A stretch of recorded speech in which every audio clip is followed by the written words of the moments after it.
Welcome to the Conflict Zone, a channel dedicated to informing about major conflict points around the world. In this video, we'll be discussing about the imminent decommissioning of the Russian aircraft carrier Admiral Kuznetsov and the surprising conversion of its highly specialized crew into infantry. Don't forget to subscribe and click the notification bell to stay updated with all our latest news. According to various intelligence sources, part of the 1,500-strong crew formed a new battalion, they now fighting with the 1st Guards Tank Army.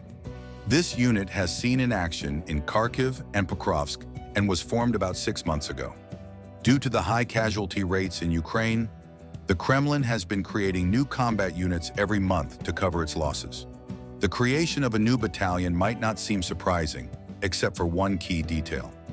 This unit was formed entirely from the sailors, officers, engineers, and mechanics of the Admiral Kuznetsov. This revelation came to light after cross-referencing information from Russian forums and social media groups dedicated to finding missing soldiers. According to these sources, Russia currently has between 600,000 and 700,000 troops engaged in the invasion of Ukraine. This means hundreds of thousands of Russian families are constantly anxious for news about their loved ones, driving the growth of these online communities that search for and share information on the whereabouts of missing soldiers.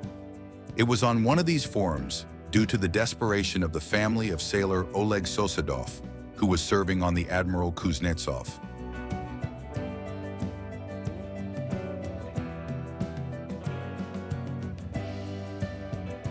That intelligence-gathering sites discovered dozens of cases of sailors, engineers, and mechanics from the Kuznetsov who had disappeared on the Ukrainian front lines after being deployed to this battalion 78,987. This discovery confirms long-standing suspicions that Russia is converting specialized naval personnel into assault infantry units to reinforce its invasion. But why are they doing this with the Admiral Kuznetsov in particular? To answer that question, we need to take a look at the history of this aircraft carrier and its role in both the Soviet and Russian navies. During the Cold War, the U.S. Navy was known for its massive and powerful fleet of aircraft carriers, some of them nuclear-powered, designed to project overwhelming air power far from American shores. The Soviet Navy, despite being formidable, had a different focus. Rather than projecting air power across distant areas, it prioritized providing air support and defense for its surface fleet, particularly its massive ballistic missile submarines. It was with this mission in mind that, in the 1970s, the Soviet Union developed the Kiev-class aircraft carriers, a very different breed from their American counterparts. These ships were heavily armed with long-range anti-air and anti-ship missiles, and they featured a smaller deck for operating helicopters and vertical takeoff and landing aircraft. However, despite their impressive firepower, each vessel could carry up to 200 anti-air and anti-ship missiles. The Soviets realized they needed the capability to operate traditional fighter jets. Thus, in the 1980s, the Kuznetsov class was born in the Ukrainian shipyards of Nikolaev on the Black Sea. Construction of the first vessel began in 1982 under the name Riga. It was later launched as the Leonid Brezhnev and began sea trials under the name Tbilisi. Finally, in January 1991, it was commissioned as the Admiral Nikolai Gerasimovich Kuznetsov.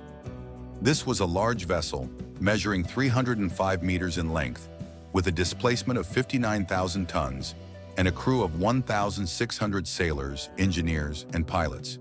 It was capable of operating up to 18 Su-33 fighters, the naval version of the Su-27, along with helicopters and up to 6 MiG-29Ks, the naval version of the iconic MiG-29.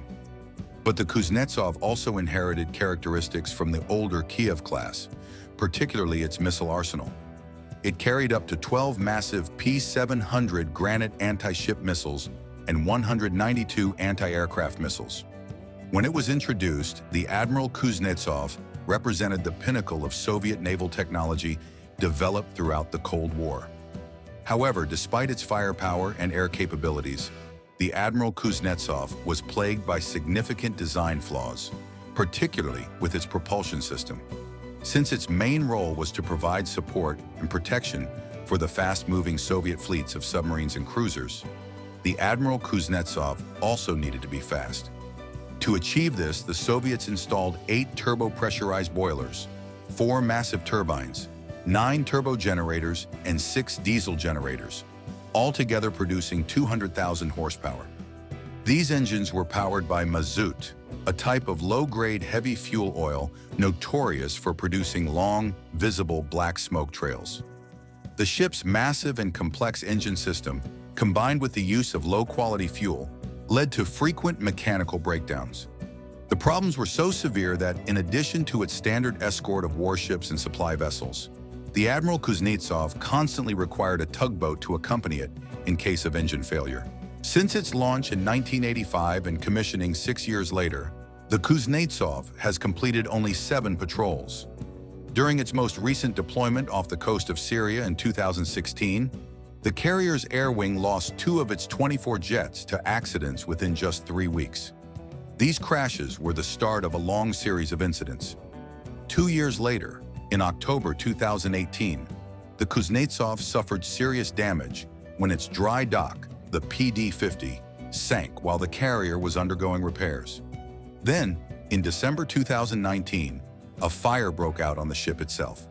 At that point, Russian naval leadership considered decommissioning the damaged ship. Incredibly, the Kremlin decided instead to repair and modernize the Kuznetsov. The plan was for the carrier to return to sea in 2022, but yet another fire occurred in December of that year, and nearly 2 years later, the ship remained stuck in port. In any other navy, the logical step would be to cut losses, decommission the damaged ship, and build a new carrier to replace it.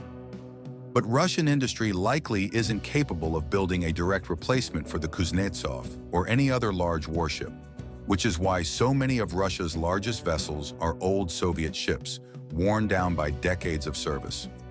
The main issue is engines, says Pavel Luzin, a military expert from Russia's Perm University. Most of the Soviet Navy's large marine engines were built in Ukrainian factories that, needless to say, no longer export engines to Russia. And the Russians have struggled to establish local production of similar equipment. So the Kuznetsov languishes, increasingly stripped of its crew, and each day it seems more likely to become a permanent fixture on the Murmansk shoreline.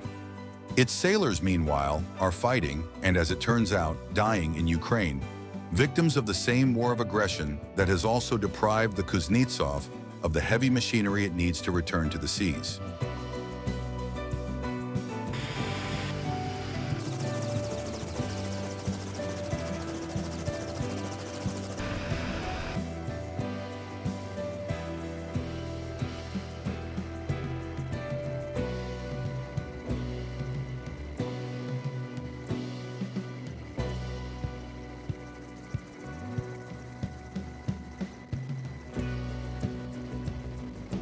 If you're not yet subscribed to the channel, make sure to do so and hit the notification bell to stay updated with the latest news. See you in the next video.